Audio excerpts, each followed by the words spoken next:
Again, to say what John said, thank you for coming out on a crappy, miserable Sunday. So I really appreciate it. And John stole my line about saying it's a very appropriate day to speak about a shipwreck in the North Atlantic, because I think in many ways the weather that the people in this book faced, that we'll talk about later, probably was not dissimilar to what we saw this morning and what we have outside today now. So I've done dozens of talks since the book came out last year, but and this isn't a gratuitous comment, but there's no venue that's probably more important than the one we're at here.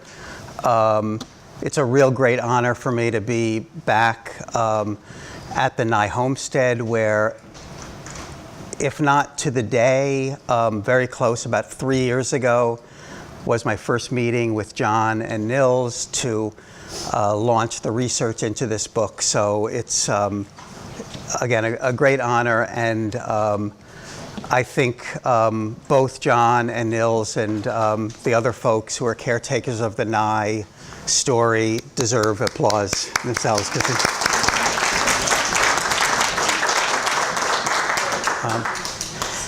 And I just wanted to ask, are there any other Nye family connections here besides the folks?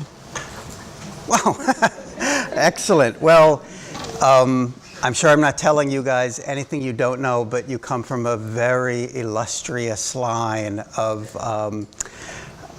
Nyes and related people. It was fascinating for me to learn about this family, its connections here, more so in Fairhaven, where the gentleman we'll talk about later, Thomas W. Nye, was from.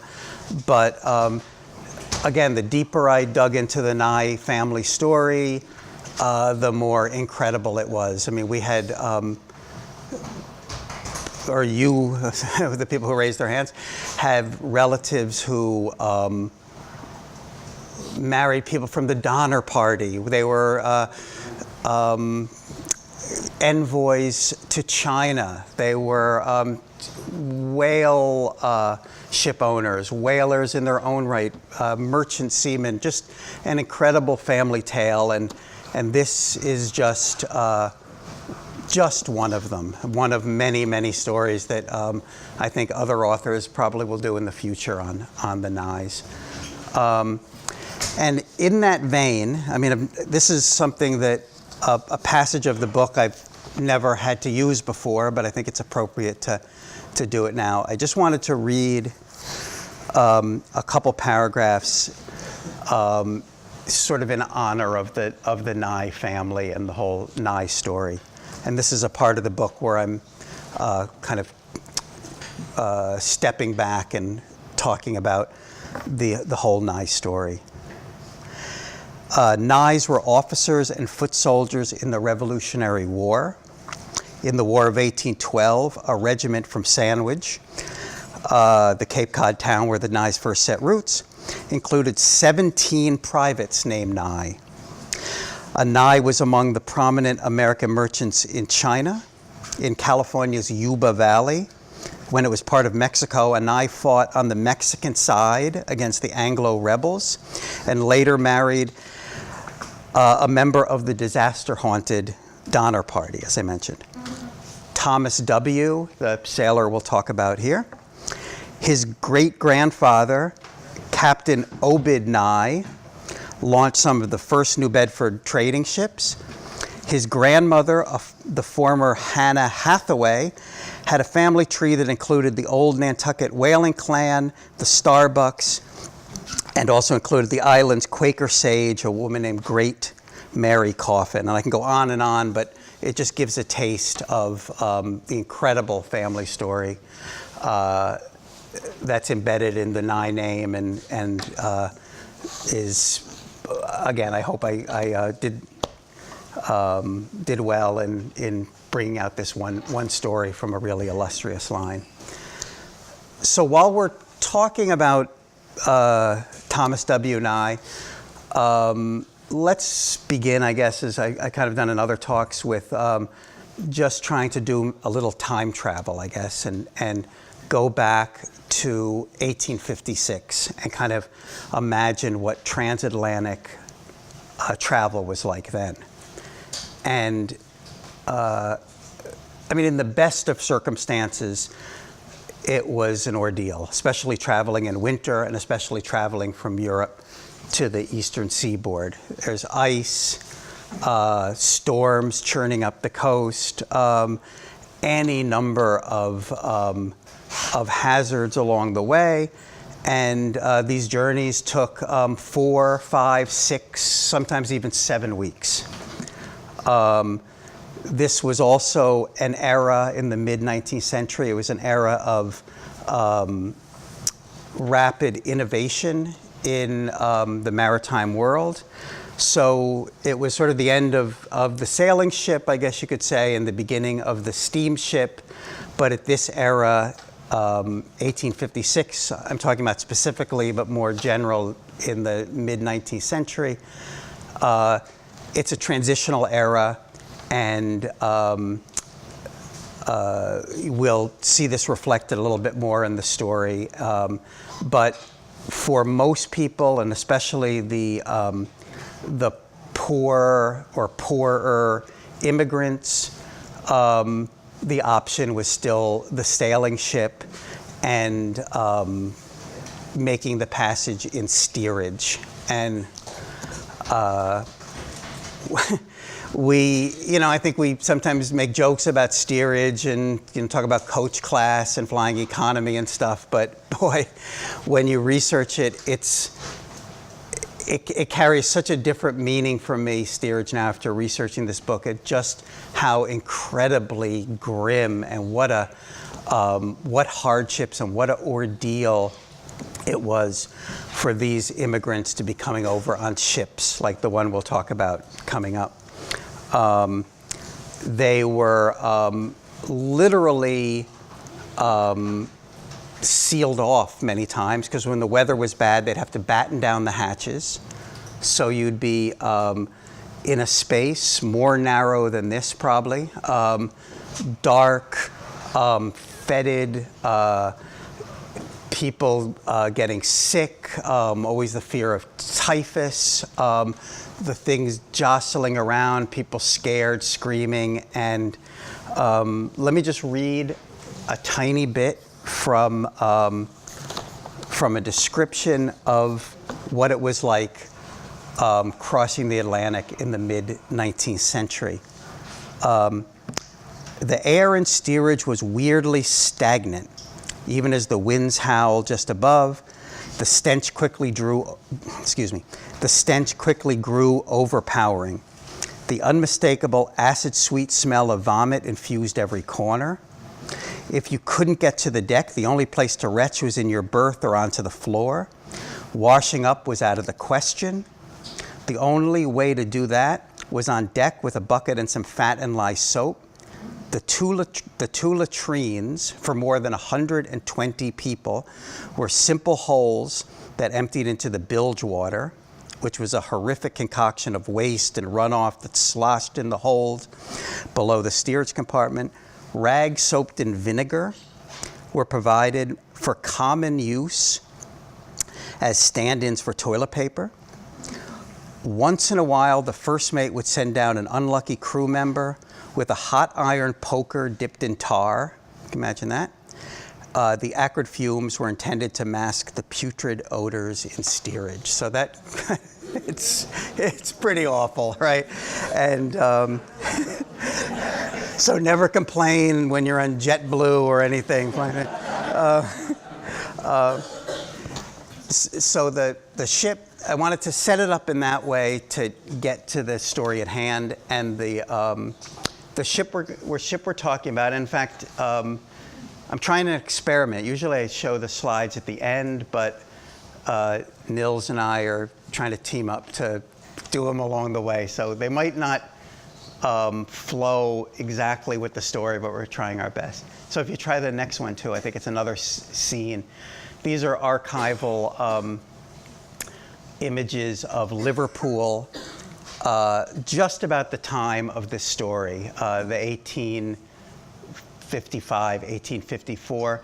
What this doesn't show, though, is what a mix of ship, as I was mentioning earlier. So the docks in Liverpool at the time would be a real mix of steamships and sailing ships. This doesn't show it, but it's from that same era. So the ship in this book left from very much that same dock that we're seeing here was called the John Rutledge. It was built in Baltimore. It was called a packet ship, and the packet ships were, I guess, the shuttles of the day. They would sail typically between one or two ports. They'd land in port, unload their cargo, fill it up again, and just keep the same route. And it was, in some ways, a big change for the maritime world and shipping in general, because before the emergence of the packet ships, captains generally sailed when they wanted to. It was a more laissez-faire, unregulated kind of scheduling, and the packet ship imposed some kind of order. Of course, you could never predict how long a voyage would take, but there was at least some idea when a ship would leave and when it was presumed to arrive. So the ship in this book left Liverpool on January 16th of 1856. There were 150 people on board, about 125 of them immigrants, mostly Irish. The captain is a Cape Codder as well. His name's Alexander Kelly from Centerville. And this was one of his first big commands of a packet ship. He had worked the coast around here, sailing to New York, New Bedford, out to the islands. But this was really one of his first transatlantic commands, and it's a big deal. I mean, this was like moving into the big leagues as a captain. So he had that as a plus, but I think as something that would prove a real fatal or fateful decision, I guess you'd say, is he decided to sail. There was a lot of information coming into Liverpool at the time that the ice during this time, January and February of 1856, was some of the worst in the North Atlantic in really decades, probably. In most of the captain's memory, there was no time where the ice was thicker. It had come down from down the Labrador Current this early. Usually in the spring was when the ice was heavy, but this year it was much earlier. And of course, there was no transatlantic cable. That wouldn't come in until late 1860s, so we're like 10 years before that.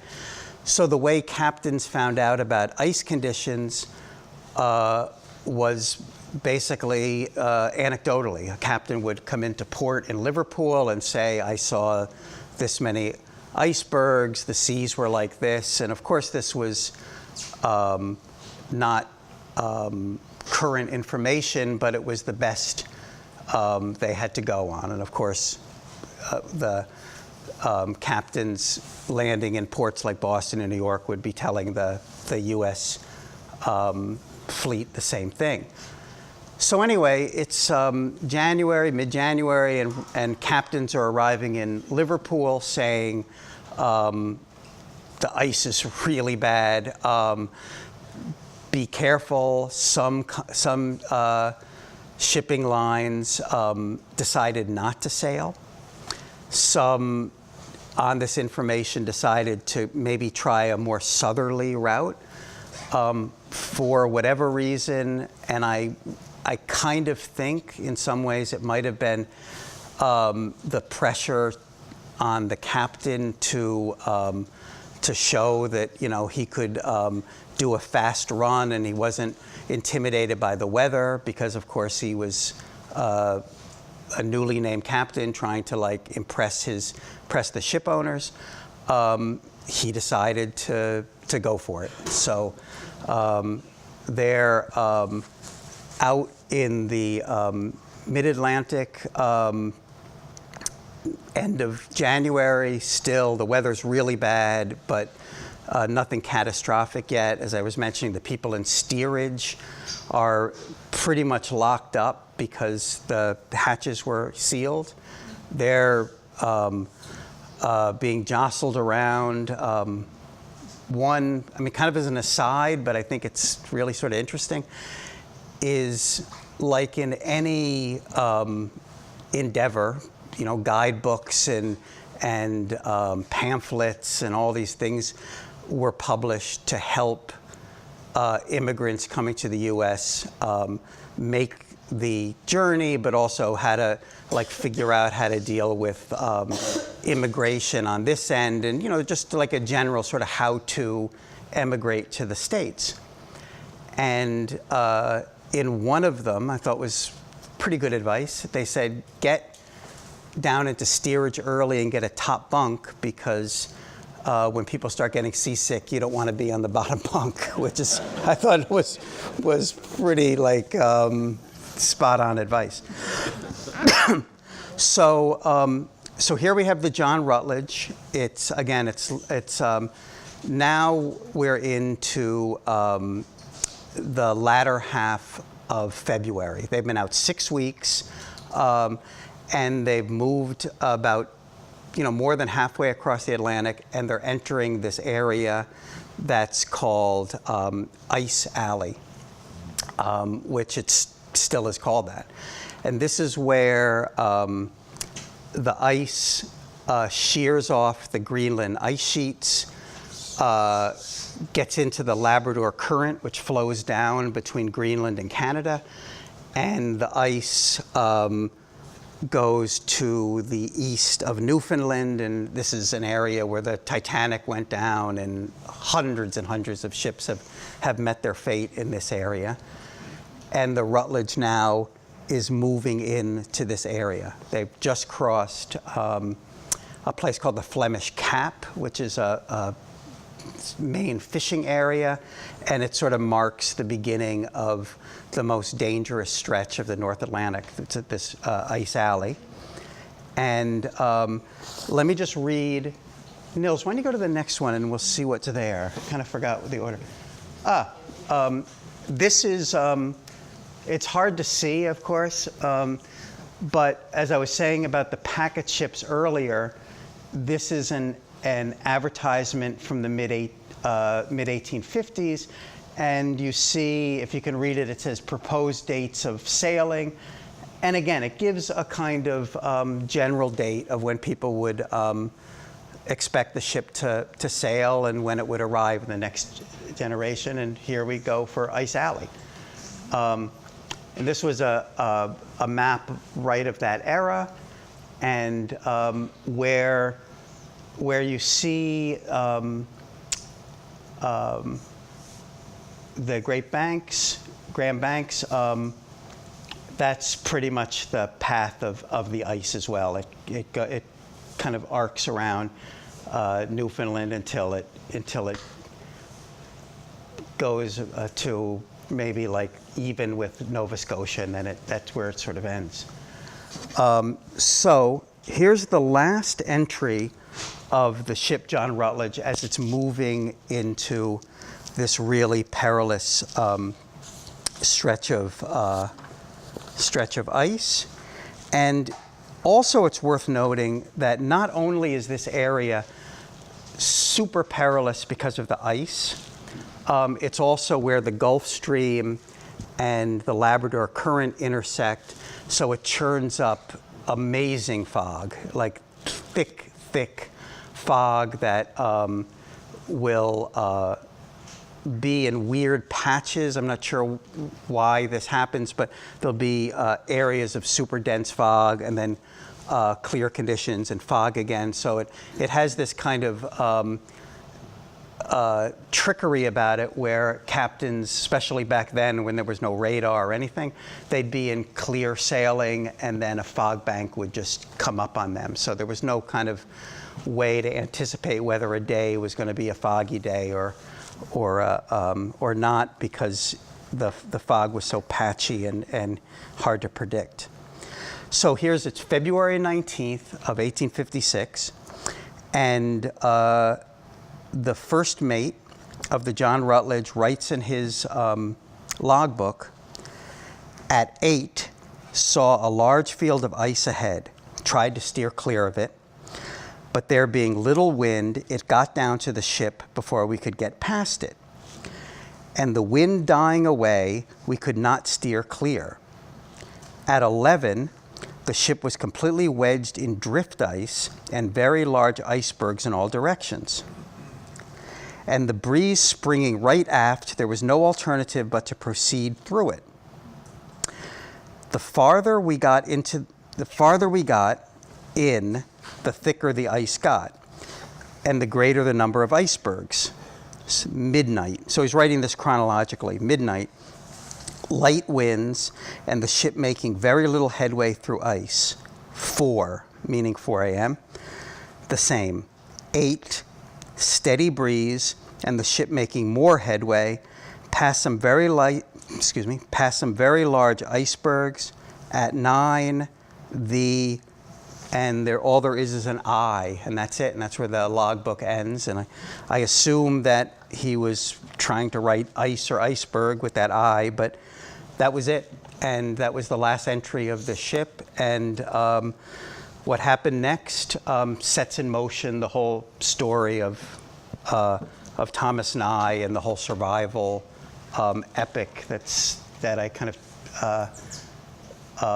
found in a kind of serendipitous way. I think, as John mentioned, the book before this was a story of a pilot in Alaska who incredibly survived almost 3 months alone in the Arctic after his plane crashed in the middle of winter. And so I was looking for another story, excuse me, and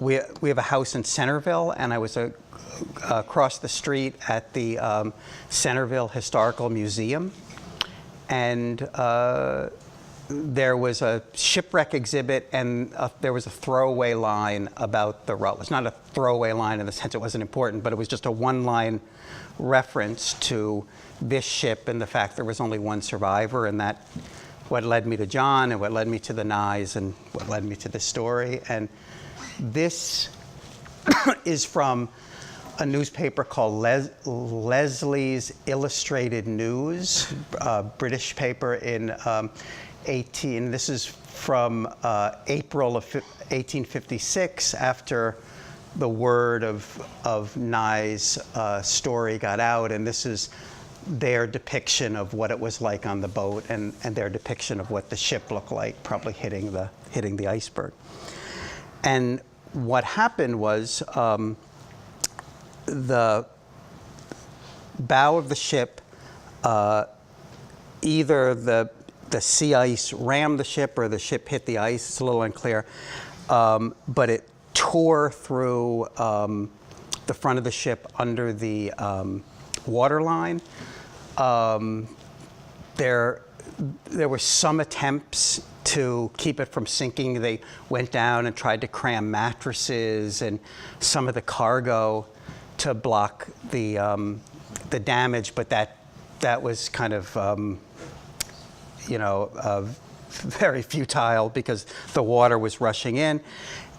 And a couple things really struck me as I researched the story, and it's not unique to this ship, of course, but you can extrapolate out to kind of what the wider situation was with ships in that era. One is how quickly it went down, and that's because in this era, the American shipbuilders were not putting any water retaining or I call them watertight, but clearly they weren't water. You could never build watertight with wood, but any compartments that would try to contain the water in a hull. So once a hull was breached, the water just rushes in, and the ships went down. Remarkably quick, sometimes within hours, which I guess to people who know ship design probably wouldn't surprise them, but it really surprised me. And the second thing, and again, some more probably mythology of chivalry or something, but the captain didn't always go down with the ship. In fact, it was like, I think that was kind of the rarity, especially among like the merchant fleet.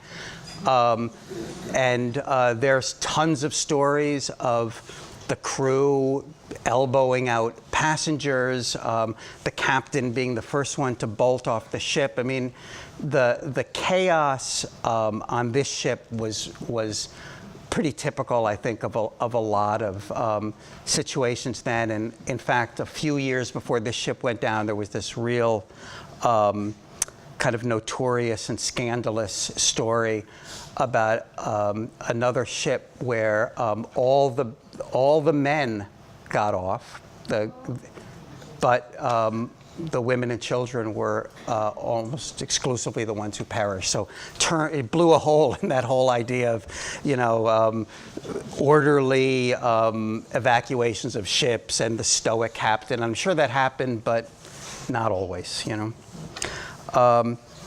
So what happened is this ship's going down.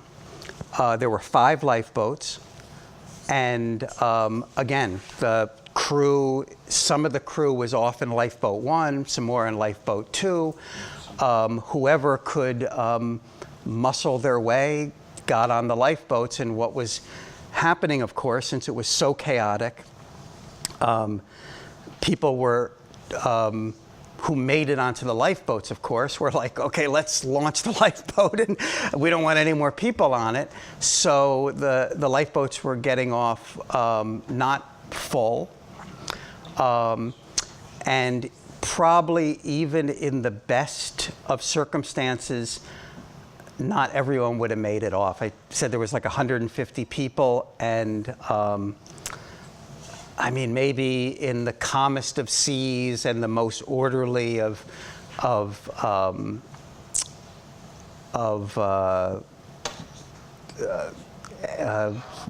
evacuation from the ship, you could have gotten everyone on the lifeboat. But so 4 lifeboats are off by this time. The captain is in lifeboat number 4. So again, talking about not waiting till everyone was off. Lifeboat 5 is filling up. The first mate, the guy who wrote that last entry, was supposed to get on the boat. Since he was the caretaker of the ship's log, he tosses the ship's log onto the lifeboat. His wife gets on the lifeboat, and it wasn't that unusual back then for captains or first mates to have their wives on these voyages. And later on I'll tell a side story about our Captain Kelly and his wife, which is really interesting. And 9 other people from steerage get on the lifeboat. 2 crew members then get on. And among those is Thomas Nye. He's a young sailor from Fairhaven.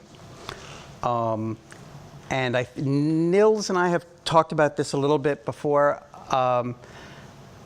I have always wondered why someone from such a prominent family took what was essentially like an ordinary job on a ship. He could have had, much easier or much more prominent jobs. Maybe later Nils can give his theory about why he thinks that he was on this ship, but we can talk about that later. But anyway, so now there's 13 people on this lifeboat. Like I said, it's Thomas Nye, 2 crew members, the wife of the first mate, and the rest of them are some of the immigrants from steerage, a family named the Hendersons, a woman with her young daughter, a few others.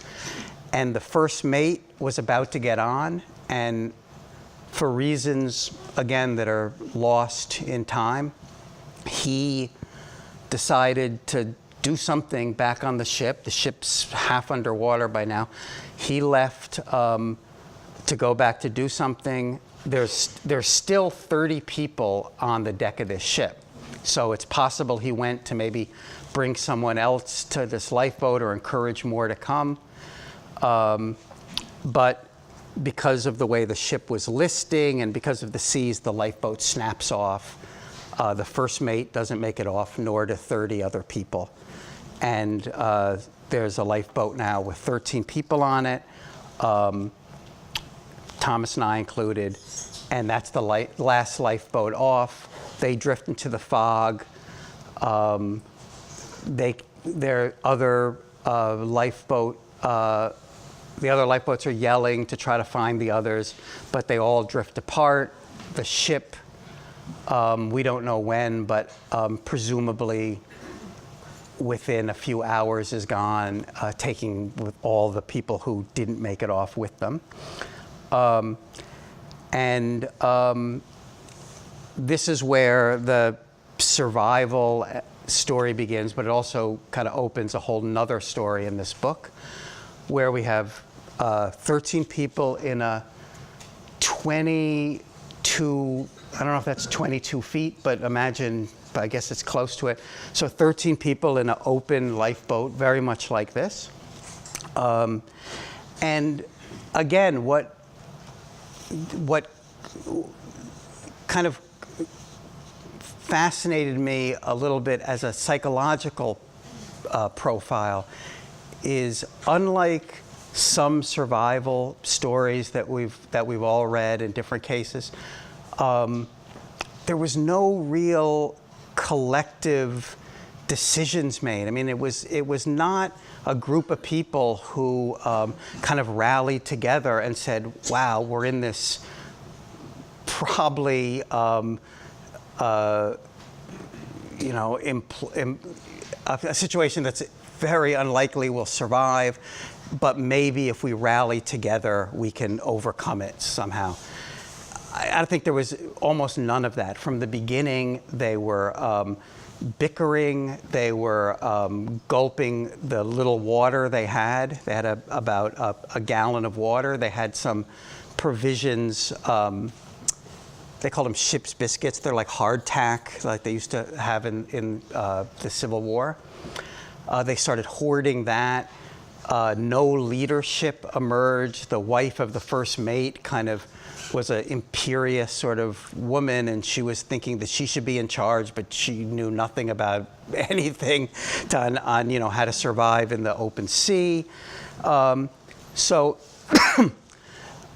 it led to this kind of crazy psychodrama on the boat, which I think I can probably say with a lot of certainty, it probably hastened the end for a lot of them, because there were some, the weakest of them didn't get enough water. They weren't sharing the food equally.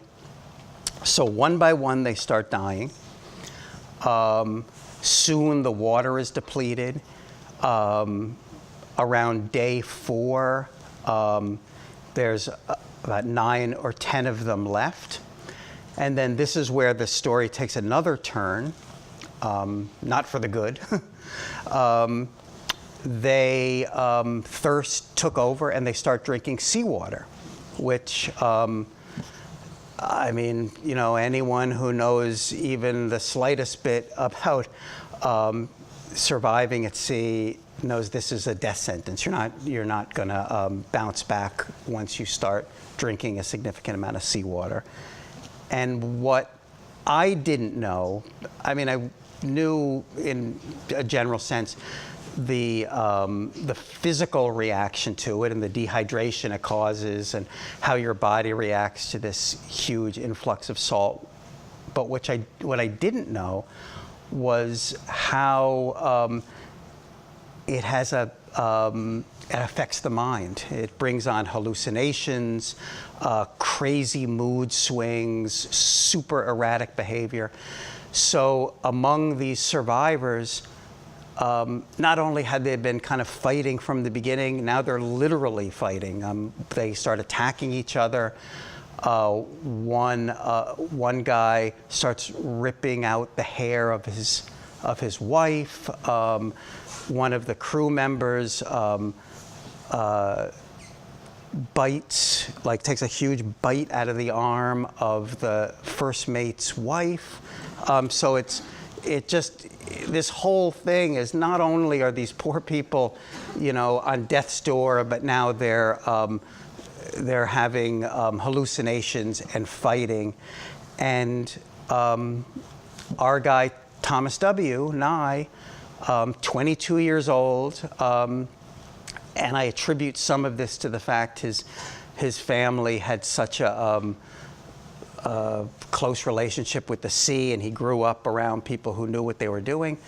He's the only one who didn't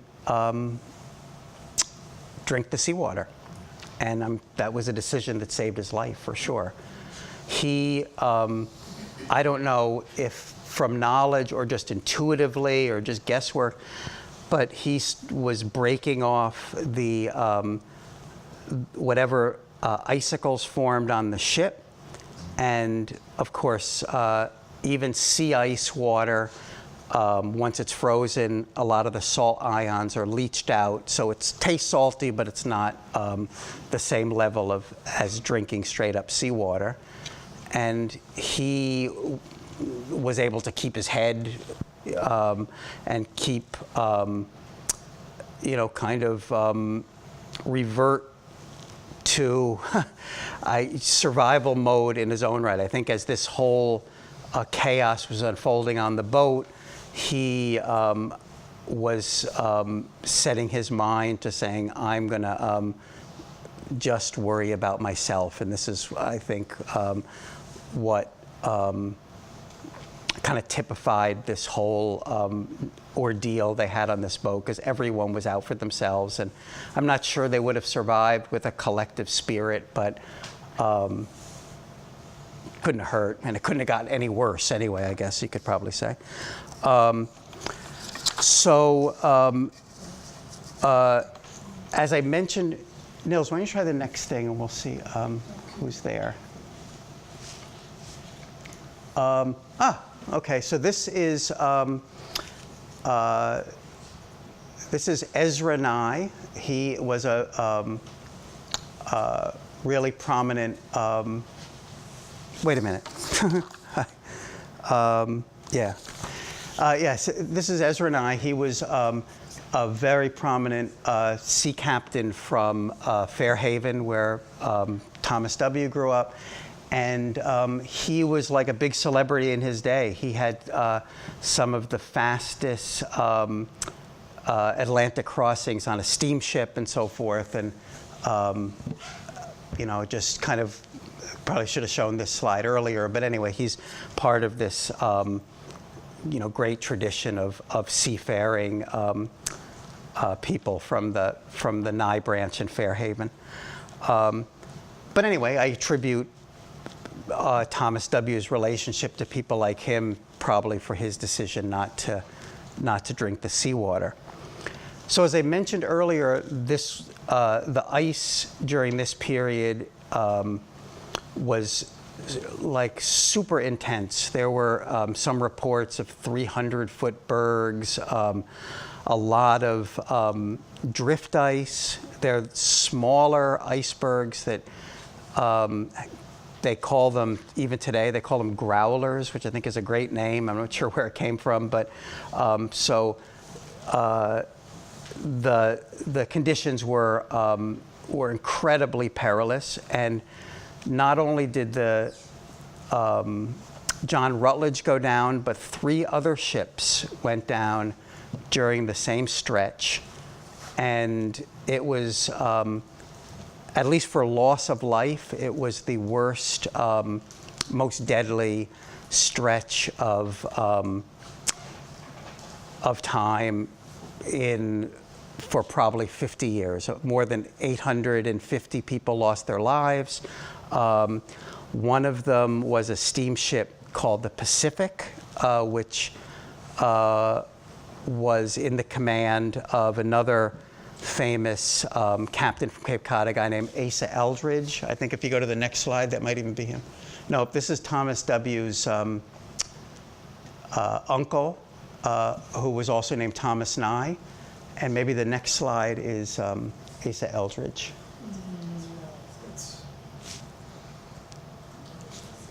No. Anyway, this is, I guess, some of the, maybe it was a mistake to do the slides while I was doing the speech. But this is just some of the stuff we found in the Nye archives in New Bedford, just showing the extent of where Nye ships went, China and all over the place. So anyway, as I mentioned, 3 other ships went down. Many shipping lines were reorienting their routes to a more southerly course. So it's day 9 now on the lifeboat. Everyone is dead. On day 9, the last person died. The mother, who was with a small daughter, the daughter died the day before. So it's Thomas Nye and 4 bodies around him, because he no longer had the strength to even throw them overboard. So he's scrunched himself up in the stern. He created a makeshift signal flags off some of the clothes of the people who died. And he's preparing himself for death, effectively. I think he didn't think he would survive that day. And rather remarkably, because as I mentioned, a lot of the shipping lines were taking more southerly routes now because of the heavy ice, a ship came on the horizon. He kind of didn't believe it at first, because sometimes icebergs in the distance look like the mast of ships, but this kept getting clearer and clearer, and it turned out to be one of the very, very few ships that was on this same course through the heart of the ice. And not only that, anyone, I'm sure there's many people here who have a lot of experience at sea. You just have to think that the chance of a ship crossing paths with a tiny lifeboat just by pure chance is phenomenally improbable. But yet this ship called the Germania, maybe go to and that is the ship. This is in its later years. It was in different roles until even the early part of the 20th century. But this was the ship called the Germania. It was sailing from France to New York, and the first mate sees this lifeboat out there, kind of doesn't believe it, and then once it's clear it's a lifeboat, he doesn't believe there's any anybody could have survived, you know, in an open boat in February in the North Atlantic. So he sees Thomas gesturing, but initially he thinks it's just the waves jostling a dead body. And eventually they launch a boat out to the lifeboat. And let me read you from here the log entry of the first mate from the ship, the Germania. Saw a boat with a man into windward, hove ship to. Myself and 4 men went to his relief.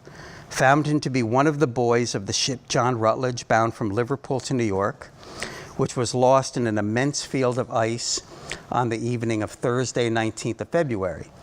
He being the only survivor of 13 souls, having buried with his own hands 8, there being 4 others having died in the boat, and then in parentheses 2 men and 2 women, consigned the dead to the deep. And this was the rescue of Thomas Nye. Implausible that the ship was even in the area. They kind of tended to him. He almost lost both his feet, but through a kind of, I think, really innovative and interesting way of treating it. They made a poultice of oatmeal and wrapped up his feet and slowly saved both his feet. He only lost 2 toes. He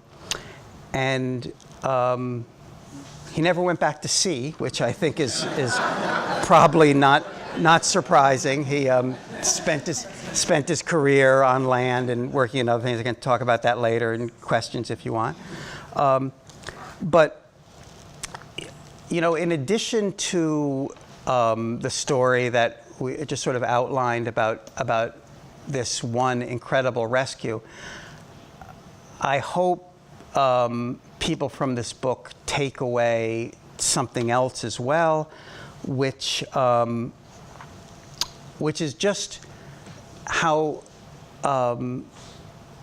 difficult the situation was for immigrants or anyone doing sea travel in the mid-19th century. And I think we often think about immigration and the experience at Ellis Island and people coming in. But I think what's kind of lost in that picture, and it was probably in my mind too until I worked on this book, is how many people never made it to the shores. There were so many ships went down in the 19th century. It was almost like baked in to people's consciousness that not only was it risky, but when ships went down, unless there were very prominent people on, you would have 300, 350, 400 people go down in a single ship, and it would be kind of, a small mention in the paper, just ship lost, 400 souls gone, and that was that. And I think around St. Patrick's Day this weekend or coming weekend, I think it's very appropriate to also take away at least that idea that there were thousands upon thousands of people who made this trip in the 19th century who did not make it, whose lives were never chronicled, who were probably never mourned, at least on these shores, and maybe news never got back to their relatives until years and years later that they didn't make it. Yeah. And I just wanted to close, then I can take any questions you have or anything, but In that vein, there was a really, I thought, poignant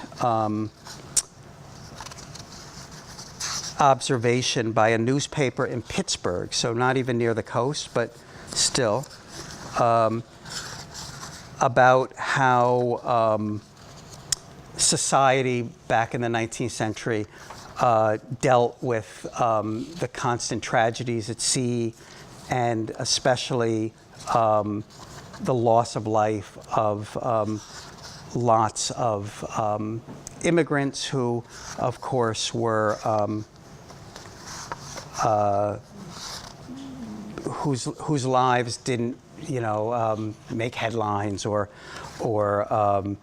whose records were lost with the ship themselves. I mean, many of the people who went down, we'd never know their names even. And so the Pittsburgh Gazette wrote in August 1856, in a piece that was referencing the Rutledge. It says, "Souls gone down in the great deep without leaving a ripple on the surface of the ocean, or causing a ripple on the great surface of society. A cool announcement is made that they are lost, and that is that. Who can estimate the long, protracted agony of surviving friends who waited from day to day for the arrival of the missing ships until hope faded away into despair? So passeth the world." And I think that's appropriate and a good way to end. While I have this up, let me just go through the end of the, let me go through the rest of the slides. Things. So this is the, as I was mentioning, 3 other ships went down. And this is the steamship Pacific, which was under the command of Asa Eldridge. And this ship, the loss of this ship, unlike the immigrant ships that we were just kind of mentioning, which people didn't pay much attention to when they went down, this ship had prominent bankers, had the Archbishop of Hartford, many, some Broadway producers, a lot of well-known figures of the day. And of course, the loss of the ship got huge attention. And also because the captain was super famous in his own right. He, a couple years earlier, he had taken the Cornelius Vanderbilt and his entourage on a trip through the Mediterranean. So he was really well known. And this is he. This is Asa Eldridge, the captain of that ship. Yeah.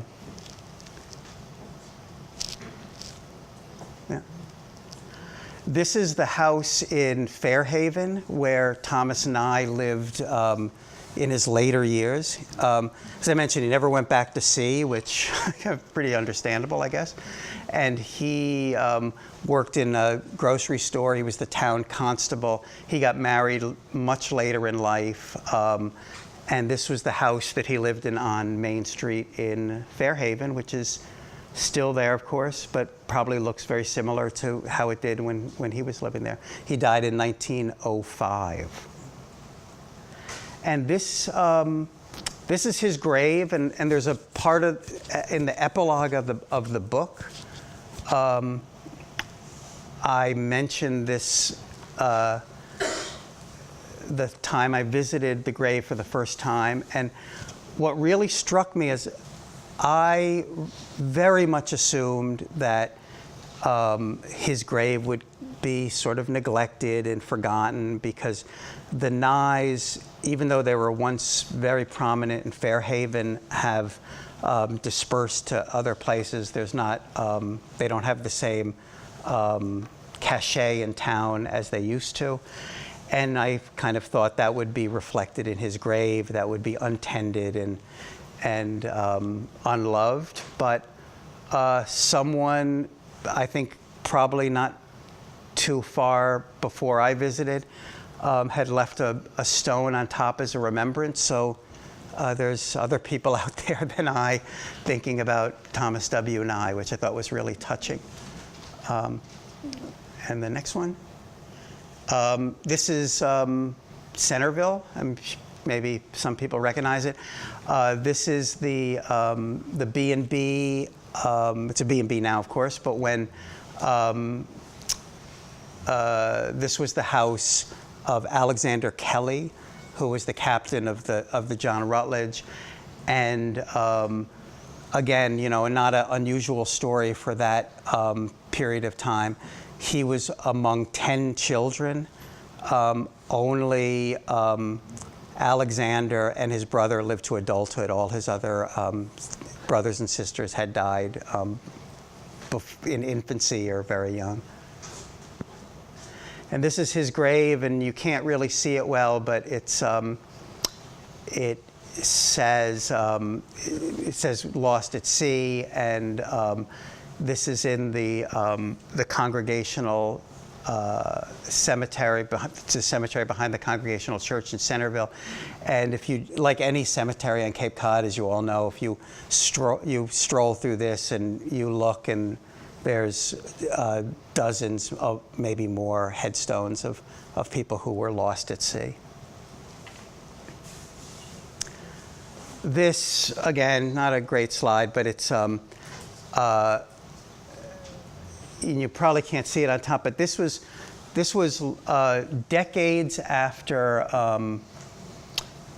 right there. So, from, like, as us journalists do from time to time, we'll have an anniversary story, we'll revisit it. And this is a Boston paper that went and talked to Nye, I think a few months after he was back. But anyway, there was some reason they were revisiting the story, and I thought it was just interesting that how he described it with lunatics when they asked him what it was like being on the boat.